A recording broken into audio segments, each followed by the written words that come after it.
एक ओंकार सतगुरु प्रसाद, सृष्टि को बनाने वाला एक है, सृष्टि की पालना करने वाला एक है, सृष्टि के दुखों का निवारण करने वाला एक है, सृष्टि पर दया करने वाला एक है, सृष्टि की पुकार सुनने वाला एक है।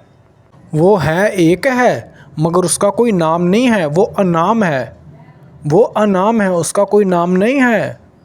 अगर हम उसे सतनाम भी कह रहे हैं इसलिए कह रहे हैं वो सत्य है। हम करीम भी इसलिए कह रहे हैं क्योंकि वो बख्शंद है। हम दुख निवारण भी इसलिए कहते हैं क्योंकि वो हमारे दुखों को हरता है। हम उसे राम भी कह रहे हैं इसलिए कह रहे हैं क्योंकि वो कण कण में रमा हुआ है। हम उसे निरंकार भी कह रहे हैं इसलिए कह रहे हैं क्योंकि उसका कोई आकार नहीं है, वो निराकार है। ये जितने भी बेअंत गुण हैं, जिन गुणों का अंत नहीं है, तेरे कवन कवन गुण कह कह गावा, तू साहिब गुणी निदाना, तुमरी महिमा बरना साकू, तू ठाकुर उच्च भगवाना। तेरे किन किन गुणों से तेरा गुणगान किया जाए, तेरे गुणों का तो अंत ही नहीं है और तू सबसे ऊंचा है। तू गुणों का सागर है, वो सागर है जिसका कोई अंत नहीं है और तू सबसे ऊंचा है, तेरे बराबर कोई नहीं है। नाम उसका होता है जिसके गुणों को गिना जाए, नाम उसका होता है जिसका कोई ठिकाना हो, नाम उसका होता है जिसका कोई रंग हो, जिसका कोई रूप हो, जिसका कोई धर्म हो, जिसकी कोई भाषा हो, जिसकी कोई जात हो, जिसका कोई ग्रंथ हो, जिसका कोई आकार हो। वो इन सब से निर्लेप है, इसी करके उसका कोई नाम नहीं है, वो अनाम है। महात्मा बुद्ध जी से किसी ने पूछा भी उसका नाम क्या है, जो सृष्टि को चलाने वाला है उसका नाम क्या है, तो महात्मा बुद्ध जी ने कहा हम उसे शून्य भी नहीं कह सकते क्योंकि गिनती की शुरुआत शून्य से होती है, 0 1 2 3। हम उसे शून्य भी नहीं कह सकते, मतलब उसे हम कुछ भी नहीं कह सकते। जितने भी धर्मों के लोग हैं उसको उसके गुण अनुसार नाम लेके पुकार रहे हैं, उसके गुण अनुसार नाम लेके पुकार रहे हैं। वो कुरान शरीफ में जितने भी नाम हैं ये गुणों करके नाम है, क्योंकि असल नाम जब गिनती करोगे तो उसमें लिखे हुए हैं 100 नाम, तो जब गिनती करो तो 99 निकलते हैं। जो असल नाम है किसी को नहीं पता, क्योंकि असल नाम उसका होता है जिसका कोई एक स्वरूप हो, जिसका कोई रंग हो, जिसका रूप हो, कोई जात हो, जिसका मजहब हो, जिसका ठिकाना हो, जिसका कोई देश हो, जिसका कोई प्रदेश हो, जिसका कोई आकार हो। कुरान शरीफ में जो 99 नाम है ये भी गुण अनुसार नाम है, असल नाम नहीं है, क्योंकि उसका वो अनाम है, उसका नाम नहीं है। ये गुणों करके नाम है। करीम कह रहे हैं, रहीम कह रहे हैं, बिस्मिल्लाह कह रहे हैं, अल्लाह कह रहे हैं, खुदा कह रहे हैं, ये सब नाम गुणों करके हैं।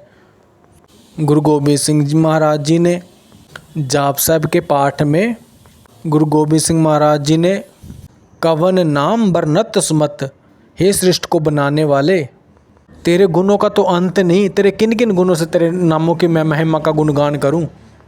जब गुरु गोबिंद सिंह जी को वाणी आई सृष्टि के कर्ता से तो उन्होंने 1000 से भी अधिक नामों से उसका गुणगान किया। मोहम्मद साहब ने उसके गुणों करके 99 नामों से उसका गुणगान किया, वैसे ही गुरु गोबिंद सिंह जी ने उसके गुणों करके 1000 नामों से उसका गुणगान किया। और असल नाम से सब ने कह दिया भी उसका नाम नहीं है, वो अनाम है। महात्मा बुद्ध जी हैं, चाहे मोहम्मद साहब है, चाहे गुरु गोबिंद सिंह है, सब ने कह दिया भी उसका नाम नहीं है, वो अनाम है एक है मगर नाम नहीं है, अनाम है। ना ही उसका कोई धर्म है, कोई उसे सिख, मुसलमान, जैनी, बौद्धी, यहूदी, पारसी, क्रिश्चियन नहीं कह सकता। क्यों नहीं कह सकता? क्योंकि वो सभी धर्मों का मालिक है, सभी धर्मों में मिलता है। उसे इस्लाम धर्म का तब के जो वो सिख धर्म में ना मिले, सिख धर्म का तब के जब जैनी में ना मिले, बौद्धि में ना मिले, यहूदी में ना मिले, पारसी में ना मिले, क्रिश्चियन में मिले, वो सब में मिल रहा है क्योंकि वो सबका मालिक है। वो सभी धर्मों का मालिक है। जो सभी धर्मों का मालिक है उसे हम एक धर्म का मालिक नहीं कह सकते, तो हम गलत होंगे, हम पाप के हकदार होंगे, हम पापी कहलाएंगे हम उसे एक धर्म का कहेंगे तो। इसलिए हम उसे सिख, ईसाई, जैनी, बौद्धि, यहूदी, पारसी, क्रिश्चियन कुछ भी नहीं कह सकते, वो एक है। किसी भी धर्म में आप उसके गुण अनुसार उसका नाम लेके उसे पा सकते हैं। जो भी उसका नाम लेगा उसमें से नेकी, सच्चाई, ईमानदारी, पाक पवित्रता, निर्मलता, सहजता, सब्र, संतोख, हुक्म, सेवा, क्षमा, दया, जितने भी बेअंत गुण हैं, जिन गुणों का अंत नहीं है, वो गुण वहाँ से निकलने शुरू हो जाएंगे। जहाँ पर भी गुणों करके उसका गुणगान किया जाएगा तो वहाँ पर कृपा होनी शुरू हो जाएगी, वहाँ पर मेहर होनी शुरू हो जाएगी, वहाँ पर दया होनी शुरू हो जाएगी। कृपा, मेहर, दया, जितने भी बेअंत गुण हैं ये धर्म नहीं देखते, ये गुणों करके नाम नहीं देखते कि कोई अल्लाह कह रहा है, राम कह रहा है, निरंकार कह रहा है, वाहिगुरु कह रहा है। भाई उसके नाम तो सिर्फ अल्लाह है, जो 99 नाम कुरान में है सिर्फ वही उसके नाम है। वो गुणों करके नाम है, उसका तो कोई नाम ही नहीं है, वो अनाम है। तुम गुणों करके किसी भी नाम से उसे पुकार सकते हो। वो तुम्हारी मन की भावना देखता है, धर्म नहीं देखता। सिख हो, मुसलमान हो, जैनी हो, ईसाई हो, यहूदी हो, पारसी हो, उसको इससे कोई मतलब नहीं, उसको मन की भावना से मतलब है। वो निर्मल कर्म देखता है, धर्म नहीं देखता। इसलिए वो धर्म में नहीं आता, वो धर्म से निर्लेप है। क्यों निर्लेप है? क्योंकि वो धर्म करके नहीं मिलता, वो धर्म में मिलता है, कर्म करके मिलता है, निर्मल कर्म करके। अब जो लोग कहते हैं अभी रब इस्लाम धर्म में मिलता है, काहू जुगत किते ना पाइए धर्म, नानक तिस मिलिया जिस लिखा दुर्कर्म। वो जुगतियों से नहीं मिलता, वो धर्म की जुगतियों से नहीं मिलता। अब लोग कहते हैं इस्लाम धर्म से ही रब मिलता है और कोई धर्म ही नहीं है। काहू जुगत किते ना पाइए धर्म, नानक तिस मिलिया जिस लिखा दुर्कर्म। वो निर्मल कर्मों से प्राप्त होता है, धर्म की जुगतियों से नहीं। और निर्मल कर्म सिर्फ निर्मल कर्म है, उसे हिंदू, मुस्लिम, सिख, ईसाई, जैनी, बौद्ध, यहूदी, पारसी नहीं कह सकते। वो सिर्फ निर्मल कर्म है, इसलिए उसका कोई धर्म नहीं है कि हमें धर्म करके रब मिल जाएगा। तो धर्म करके रब नहीं मिलता। कैसे मिलता है? निर्मल कर्मों करके। निर्मल कर्म होंगे तो तुम लोग धर्मी कहेंगे भी, एक इंसान कितना धर्मी है, ये निर्मल कर्म कर रहा है। क्योंकि निर्मल कर्म रब की शरण है और ना ही उसकी कोई भाषा है। भाषा उसकी होती है जिसकी कोई एक भाषा हो, जिसकी भाषाओं का अंत नहीं। जिसकी भाषाओं का अंत नहीं, वो सभी भाषाओं में सबकी पुकार सुनता है। किसी भी भाषा में से कोई पुकारता है, वो उसकी पुकार सुनता है। वो ये नहीं कहता भाई मेरे को सिर्फ मेरी एक ही भाषा अरबी भाषा है, मैं सिर्फ अरबी भाषा सुनता हूँ। वो सारी ही भाषाओं को सुनता है, क्योंकि वो सबका मालिक है। जो एक भाषा का मालिक है वो रब नहीं है, वो सभी भाषाओं का मालिक है, वही एक है। कोई उसे संस्कृत में पुकार रहा है, कोई पंजाबी में पुकार रहा है, कोई इंग्लिश में पुकार रहा है, कोई अरबी में पुकार रहा है, बेअंत भाषाओं से उसे उसका गुणगान कर रहा है, उसे पुकार रहा है। रब उसकी पुकार सुन रहा है। वो भाषा नहीं देखता भाई सिर्फ मैं अरबी भाषा में मिलता हूँ। वो भाषा से निर्लेप है, वो भाषा करके नहीं मिलता। भाषा में गुणगान करोगे, अगर मन करके गुणगान करोगे तब मिलेगा।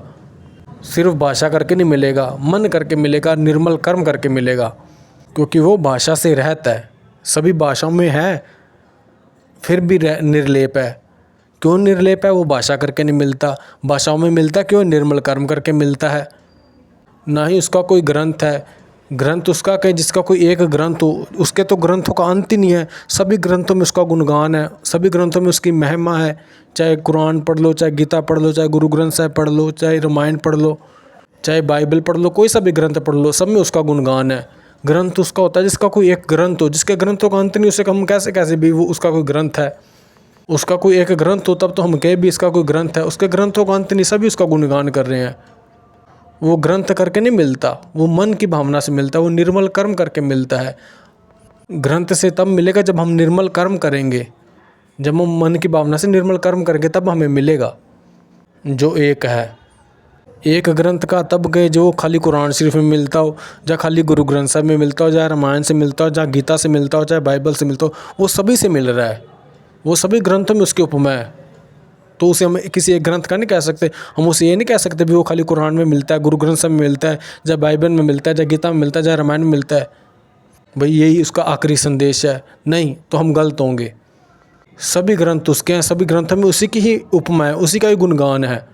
जो उससे जुड़े उनका गुणगान है, गुणगान तो उसी का हुआ। इसलिए हम ये नहीं कह सकते भाई वो ग्रंथ करके मिलता है, उसका एक ही ग्रंथ है, तो हम गलत होंगे। उसके ग्रंथों का अंत नहीं है।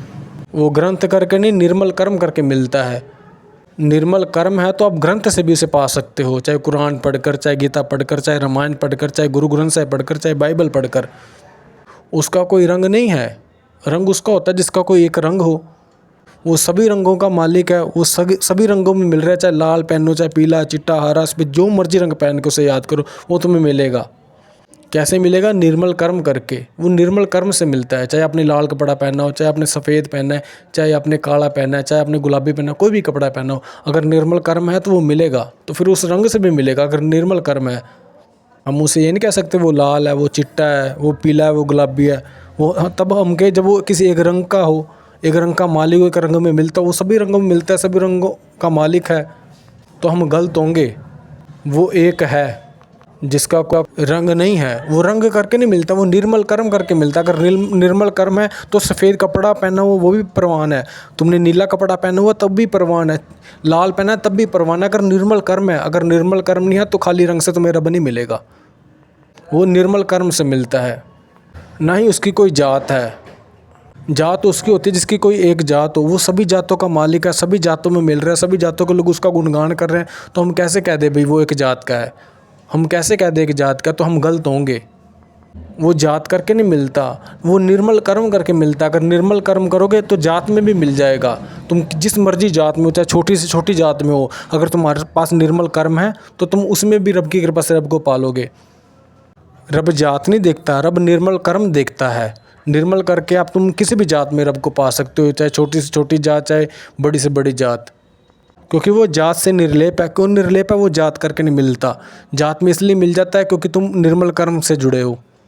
उसका कोई देश नहीं है, देश तब के जब एक देश में मिलता, जब वो सारी दुनिया में मिल रहा है, सारे देशों में मिल रहा है, तो हम उसे एक देश का कैसे कहते हैं? हम उसे पाकिस्तान नहीं कह सकते, हम उसे अरबियन नहीं कह सकते, हम उसे हिंदुस्तानी नहीं कह सकते, हम गलत होंगे, क्योंकि वो सभी देशों में मिल रहा है। सभी देशों में कैसे मिल रहा है? निर्मल कर्म करके मिल रहा है। वो देश से निर्लेप है, मगर मिलता क्यों है देश में? निर्मल कर्म करके मिलता है। चाहे उसे कोई पाकिस्तान में गा रहा है, हिंदुस्तान में गा रहा है, कोई अमेरिका में गा रहा है, कोई अरब कंट्री में गा रहा है, निर्मल कर्म करके उसे भी रब मिल रहा है। उसका कोई ठिकाना नहीं है, वो अठाम है। जिसका था ठिकाना होता है वो रब नहीं है, वो परिपूर्ण है, वो सारी सृष्टि के कण कण में रमा हुआ है। जहाँ मर्जी आप तुम उसे निर्मल कर्म करके प्राप्त कर सकते हो। ना ही उसका कोई आकार है, वो निराकार है। आकार उसका होता है जिसका कोई इलाका हो, जो कोई सीमित हो, जिसका कोई एक रंग हो, जिसका कोई एक रूप हो। ना हमें सच्चाई का आकार पता, ना हमें नेकी का आकार पता, ना हमें दया का आकार पता, हमें क्षमा का आकार पता, सब्र का ना आकार पता, ना संतोष का आकार का पता, ना सेवा का आकार का पता। हमें उसे किसी के भी आकार का नहीं पता, क्योंकि वो निराकार है। कोई बता देगा सच्चाई लाल रंग की है, पीले रंग की है, नीले रंग की है, हरे रंग की है, उसके जितने भी व्यंत गुण हैं उन गुणों को बता दोगे ये गुण इन रंगों के हैं? नहीं बता सकते, क्योंकि वो निराकार है, वो आकार में नहीं आता, वो निराकार है। वो निर्मल कर्म करके मिलता है, आकार करके नहीं मिलता। है एक है वो, मगर व्यंत गुणों करके व्यंत होके फैला हुआ है। एक है और अनेक है एक है, गुणों करके अनेक है, व्यंत है, अंत ही नहीं है। तेरे गुण बोते मैं एक ना जानिया, मैं मूर्ख की दीजै, प्रणवत नानक सुन मेरे साहिबा, डूबदा पत्थर लीजै। इसलिए धर्म के नाम पे, भाषा के नाम पे, जात के नाम पे, ग्रंथ के नाम पे, देश के नाम पे, रूप के नाम पे, आकार के नाम पे, उसके नाम के लिए झगड़ा मत करो। वो इन चीज़ों से परे है, वो है एक है, पर फिर भी सबसे निर्लेप है। ना वो धर्म करके मिलता है, ना भाषा करके मिलता है, ना जात करके मिलता है, ना देश करके मिलता है, ना प्रदेश करके मिलता है, ना रूप करके मिलता है, ना रंग करके मिलता है, ना पैसे करके मिलता है, ना आकार करके मिलता है। वो सिर्फ निर्मल कर्म करके मिलता है, और निर्मल कर्म सिर्फ निर्मल कर्म है। उसे हम किसी धर्म, भाषा, जाति, देश, प्रदेश, रंग, रूप, आकार से नहीं जोड़ सकते, तो हम गलत होंगे, हम पाप के हकदार होंगे। इसलिए आपस में झगड़ा मत करो, सभी धर्मों का सत्कार करो, सभी भाषाओं का सत्कार करो, सभी देशों का सत्कार करो, सभी रंगों का सत्कार करो, सभी ग्रंथों का सत्कार करो। कोई बोले राम राम, कोई खुदाए, कोई सेवे गुसैया, कोई अलाए।